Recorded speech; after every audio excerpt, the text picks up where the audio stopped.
Hello. How's everybody doing today? Brother John Stewart on behalf of Lost Sheep Ministries, here to take y'all on another little walk with the word for the day. So today, I got another one of my favorite books out of the Bibles. I'm coming to you from Ecclesiastes tonight, Ecclesiastes chapter 7. But Ecclesiastes is one of my favorite books. It's kind of like Proverbs, but it's not at the same time. Got a whole lot of wisdom in it, but it's a bit of a weird book. So I always like to give people a disclaimer, especially if you're someone that's never read Ecclesiastes before. If you ever read Ecclesiastes, please be sure to try your best to read it in 1 or 2 sentences. Do not wait, because it's a very weird, it ain't weird, it's actually depressing. If you get in the book of Ecclesiastes, it's very depressing. I mean, Solomon is going through, and he's lived this great life, he's done all these wonderful things, and no matter how much he's done, no matter what he's come, he's like, man, life is just pointless. You know what I'm saying? And I'm telling you, if you just read Ecclesiastes and don't get through the whole chapter, then you'll be wanting to kill yourself. Because you're like, man, what's the point of living? But you have to read the whole thing, because the whole book, all 12 chapters, is saying basically life is pointless and this and this and that. But then when you get to verse 12, the chapter 12, like the last 3 verses of chapter 12, it puts it all in perspective. And that's why I love it for that one little line down there at the end of chapter 12. So you have to make it through the whole book. So I always tell people that ask about Ecclesiastes, like, yes, it's a great book, one of my favorite books, but make sure you read it all together. Because if you just read one chapter at a time for the next, because it's 12 chapters, so for 2 weeks, you'll be pretty depressed because it's a depressing book. And we're going to see some of that depression and some of that grimness as we go through the lesson tonight. So the first one, I got about 4, I'm going to try to get in with you. The first one is out of Ecclesiastes chapter 7, verse 1. And it tells us this, it says, a good name is better than precious ointment, and day of death than the day of one's birth. Hold up, what? He's telling us that it's better to die than to be born? Like, what the hell? See, I told y'all, man, this dude's a downer. You know what I'm saying? And he started out good when he said a good name is better than precious ointment. And I can attest to that, because we stay in a small town. Most people know me. They know me for being a chemist and a preacher. And I've benefited on my name. My kids have benefited, got into better situations off my name. Oh, you Stewart, that's John, your dad, come on in, kind of thing. So I understand that. But then he says that the day of death is better than the day of one's birth. You know what I'm saying? That's kind of crazy. But realistically, he's actually dropping a deep truth on us. It's not something we like to think about because it's so grim to look at it that way, but it actually is better to die than to be born. And let me explain what he's saying, because I know it's kind of hard to hear. But think about it. Think about all the things you've had to endure over your lifetime, all the disappointments, all the heartbreaks, the losses, the pain and suffering, the ups and downs, the trials and tribulations. Think about it. Because you was born, you had to experience all those things. And had you never been born, guess what? You never had to go through all that drama. You know what I'm saying? But the moment you was born, all those things were lined up waiting for you to have the experience to go through, because that's what life is. You know what I'm saying? And since you was born, you had to deal with all those things on a regular basis and the trauma they leave behind. And that is until you die. Now, see, once you die, guess what? You no longer have to deal with those issues. That's why some people unalive themselves, so they no longer have to deal with this stuff. But they, in their wake of doing it, they just leave it behind for other people to deal with. But if you go down a little, what he's really trying to say, if you go down to verse 8 a little bit, go down a little bit to verse 8, he says something similar. But it's a much nicer fashion. He says, better is the end of a thing than the beginning thereof. See, when you're born, life is just starting. So like I said, all those issues of life is just lying up there waiting on you. But once you die, as long as you've made Jesus Christ your Savior, all you have to look forward to is rest. Peace and rest in eternity, get to be in the presence of the Lord. And that's why he's saying the end is better than the beginning. Number 2, and that's going to be chapter 7, verse 2. He says, it is better to go to the house of mourning than to go to the house of feasting. For that is the end of all men, and the living will lay it to his heart. Again, what? What is this dude talking about? How is it better to go to a funeral than to go to a party? Why is he so grim?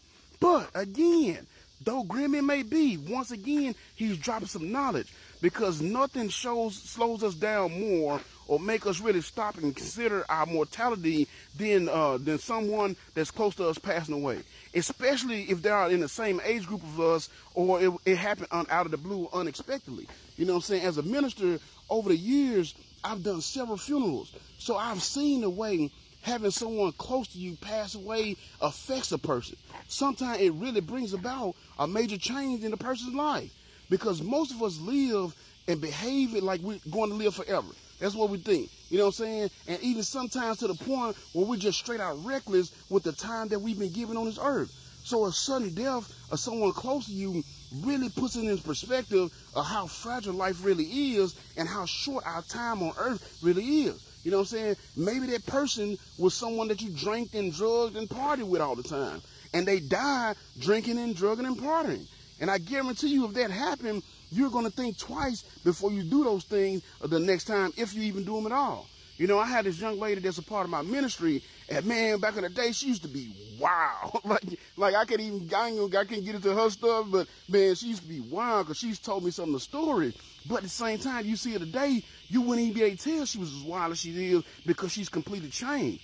And one of the main reasons for her change, outside of the Lord getting a hold of her heart, is because she told me this. And she told me this at her own mouth. She said, every friend that I had that was from that lifestyle is dead now, and they're dead from that lifestyle. You see what I'm saying? So it's very important to think about, I'm sorry, y'all. It's very important to think about and consider your mortality just as he did, as he said. You know what I'm saying? Because it's once appointed a man to die. So that day is coming at some point.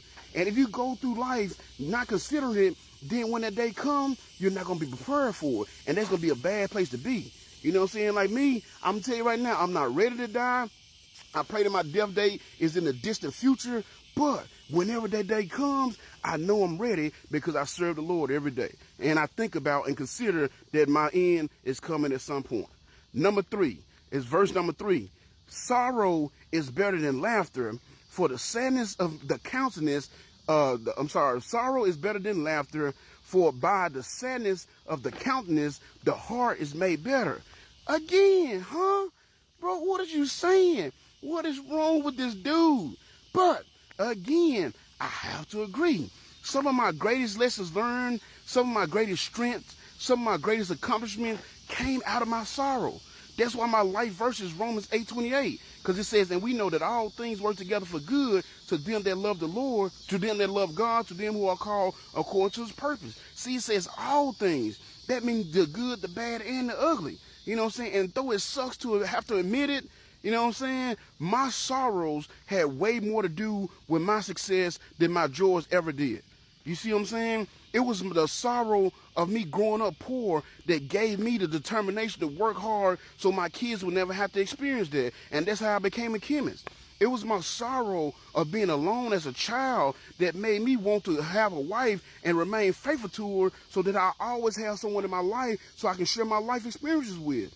You know, it was my sorrow of being molested as a child that motivated me to elevate to a position that pays enough so my wife don't have to work, and I don't have to worry about leaving my kids with other people and have the possibility of it happening to them.